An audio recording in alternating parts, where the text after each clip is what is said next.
What's the Worst That Could Happen? By Bruce Coville. If 13 is supposed to be an unlucky number, what does it mean that we are forced to go through an entire year with that as our age? I mean, you would think a civilized society could just come up with a way for us to skip it. Of course, Good Luck and I have rarely shared the same park bench. Sometimes I think Murphy's Law, if something can go wrong, it will, was invented just for me. I suppose the fact that my name is Murphy might have something to do with that feeling. Yeah, you read it right. Murphy. It's like a family curse. The last name I got from my father, of course. The first name came down from my mother's side, where it is a tradition for the firstborn son. You would think my mother might have considered that before she married Dad. But love makes fools of us all, I guess. Anyway, the fact that I got stuck with the same name, coming and going, so to speak, shows that my parents are either spineless, my theory, or have no common sense, my sister's theory. I would like to note that no one has ever apologized to me for this name. I think it's lovely, says my mother, which, when you consider it, would seem to support my sister's theory. Anyway, you can see that right from the beginning of my life, if something could go wrong, it did. Okay, I suppose it could have been worse. I could have been born dead, or with 2 heads or something. On the other hand, as I lie here in my hospital bed, trying to work out exactly how I got here, there are times when I wonder if being born dead might not have been the best thing. To begin with, I want to say here and now that Mikey Farnsworth should take at least part of the blame for this situation. This, by the way, is true for many of the bad things that have happened in my life. From the paste eating incident in 1st grade, through the bogus fire drill situation last year, right up to yesterday afternoon, which was sort of the Olympics of bad luck, as far as I'm concerned. What's amazing is that somehow Mikey ends up coming out of these things looking perfectly fine. He is, as my grandfather likes to say, the kind of guy who can fall in a manure pile and come out smelling like a rose. The one I am not going to blame is Tiffany Grimsley, though if I hadn't had this stupid crush on her, it never would have happened. Okay, I want to stop and talk about this whole thing of having a crush. Let me say right up front that it is very confusing and not something I am used to. When it started, I was totally baffled. I mean, I don't even like girls, and all of a sudden, I keep thinking about one of them. Give me a break. In case it hasn't happened to you yet, let me warn you. Based on personal experience, I can say that while there are many bad things about having a crush, just about the worst of them is the stupid things you will do because of it. Okay, let's back up here. I probably wouldn't even have known I had a crush to begin with if Mikey hadn't informed me of this fact. Man, you've got it bad for Tiffany, he says one day when we are poking around in the swamp behind his house. What are you talking about? I ask. At the same time, my cheeks begin to burn, as if they are on fire. Startled, I lift my foot to tie my shoe, which is a trick I learned in an exercise magazine, and that has become sort of a habit. At the moment, it is mostly an excuse to look down. What the heck is going on here, I think. Mikey laughs. Look at you blush, Murphy. There's no point in trying to hide it. I watched you drooling over her in social studies class today, and you've only mentioned her like 16 times since we've got home this afternoon. Well, sure, but that's because she's a friend, I say, desperately trying to avoid the horrible truth. We've known each other like since kindergarten, for Pete's sake. Mikey laughs again, and I can tell I'm not fooling him. What am I gonna do? I groan. He shrugs. Either you suffer in silence, or you tell her you like her. Is he nuts? If you tell a girl you like her, it puts you totally out in the open. I mean, you've got no place to hide, and there are really only 2 possible responses you're going to get from her. A, she likes you too, which the more you think about it, the more unlikely it seems. Or B, anything else, which is like Totally, utterly humiliating. I'm sure girls have problems of their own, but I don't think they have any idea of the sheer terror a guy has to go through before any boy-girl stuff can get started. I sure hope this gets easier with time, because I personally really don't understand how the human race has managed to survive this long, given how horrifying it is to think about telling a girl you like her. Despite Mikey's accusation, I do not think I have actually drooled over Tiffany during social studies class. But it is hard not to think about her then, because she sits right in front of me. It's the last class of the day, and the October sunlight comes in slantwise and catches her golden hair in a way that makes it hard to breathe. It does not help that 8th grade social studies is taught by Herman Fessenden, who you will probably see on the front of the National Enquirer someday as a mass murderer for boring 26 kids to death in a single afternoon. It hasn't happened yet, but I am sure it's just a matter of time.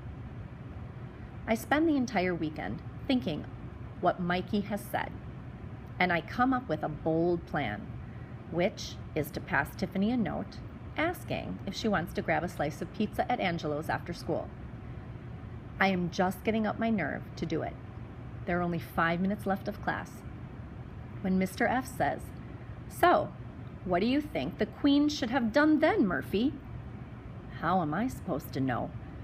But I blush, and I don't hand the note to Tiffany after all, which wouldn't have been so bad, except that Butch Coulter saw I had it and grabs it on the way out of the class, and I have to give him the rest of my week's lunch money to get it back. Tuesday, I try a new tactic. There's a little store on the way to school where you can pick up candy and gum and stuff, and I get some on the way to school and then kind of poke Tiff in the back during social studies class, which is about the only time I see her, to ask if she wants a piece of gum. Only before she can answer, Mr. Fessenden comes up from behind and snatches the whole pack out of my hand. So that was that. Then, on Wednesday, it's as if the gods are smiling on me, which is not something I am used to. Tiffany grabs my arm on the way out of social studies and says, "Can I talk to you for a second, Murphy?" "Sure," I say. This is not very eloquent, but it is better than the first thought that crosses my mind, which is anytime, anywhere, any moment of the day.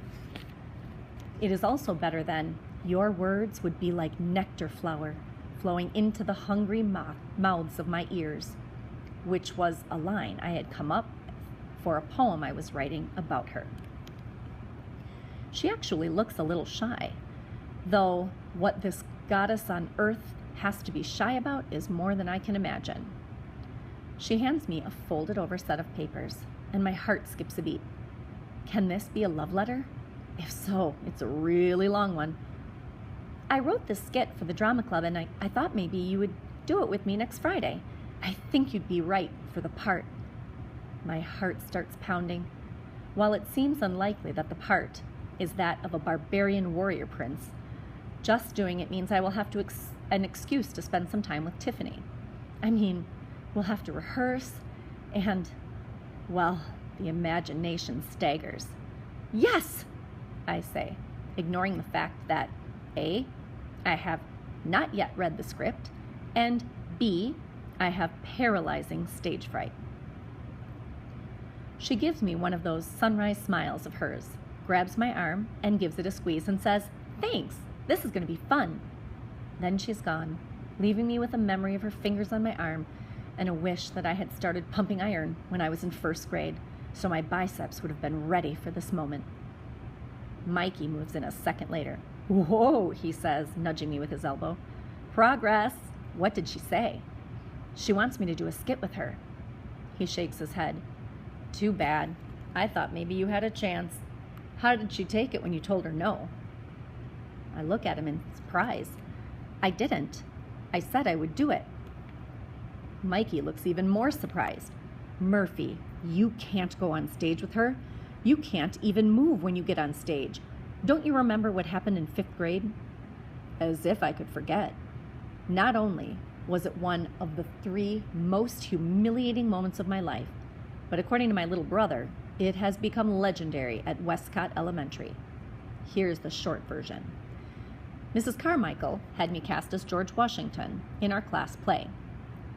And I want to tell you, pretty good during rehearsals.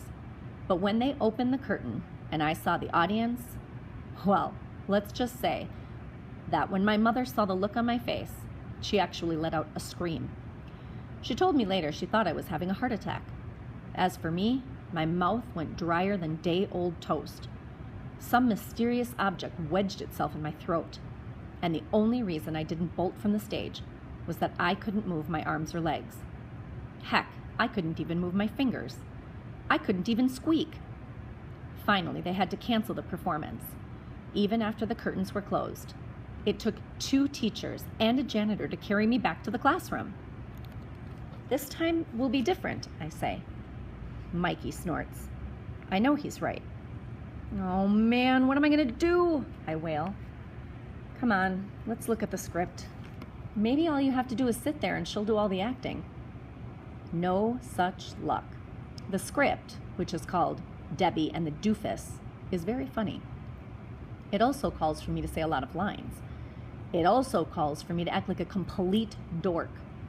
Immediately, I begin to wonder why Tiffany thinks I would be just right for this role. Maybe she imagines you're a brilliant actor, says Mikey. He is trying to be helpful. But to tell the truth, I am not sure which idea is worse. That Tiffany thinks I'm a dork, or that she thinks I'm a brilliant actor. What am I gonna do? I wail again. Maybe your parents will move before next week, says Mikey, shaking his head. Otherwise, you're a dead man walking. I ask, but my parents are not planning on moving.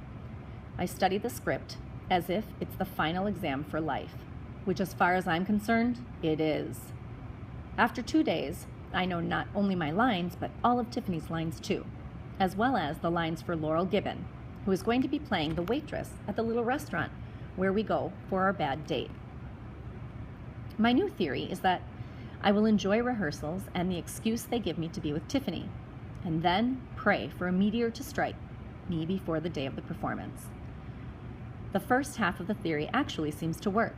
We have 2 rehearsals, one at school and one at Tiffany's rec room. At the first one, she's very impressed by the fact that I know all my lines already. "This is great, Murphy," she says, which makes me feel as if I have won the lottery. At the second rehearsal, I actually make Laurel, who is perhaps the most solemn girl in the school, laugh. This is an amazing sound to me, and I find that I really enjoy it. Like Tiffany, Laurel has been in our class since kindergarten. Only I never noticed her much because, well, no one ever notices Laurel much, on account of she basically doesn't talk.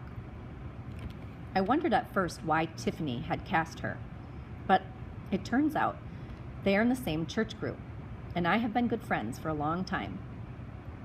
Sometimes I think the girls in our class have a whole secret life that I don't know about.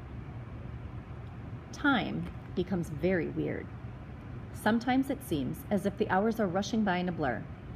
Other times the clock seems to poke along like a sloth with chronic fatigue syndrome. Social studies class consists of almost nothing but staring at the sunshine in Tiffany's hair and flubbing the occasional question that Mr. Fessenden lobs at me. Some days I think he asks me questions out of pure meanness. Other days he leaves me alone, and I almost get the impression he feels sorry for me. Mikey and I talk about the situation every night. "No meteor yet," he'll say, shaking his head. "What am I gonna do?" I reply, repeating the question that haunts my days. I can't possibly tell Tiffany I can't do this. Maybe I could be sick that day, says Mikey. I shake my head. If I let her down, I will hate myself forever. Mikey rolls his eyes. "Maybe you should run away from home," he suggests, not very helpfully. Finally, we do come up with a plan, which is that Mikey will stay in the wings to prompt me in case the entire script falls out of my head. I don't know if this will really do much good, since if I freeze with terror, mere prompting will not be of any use. On the other hand, knowing Mikey will be there calms me down a little.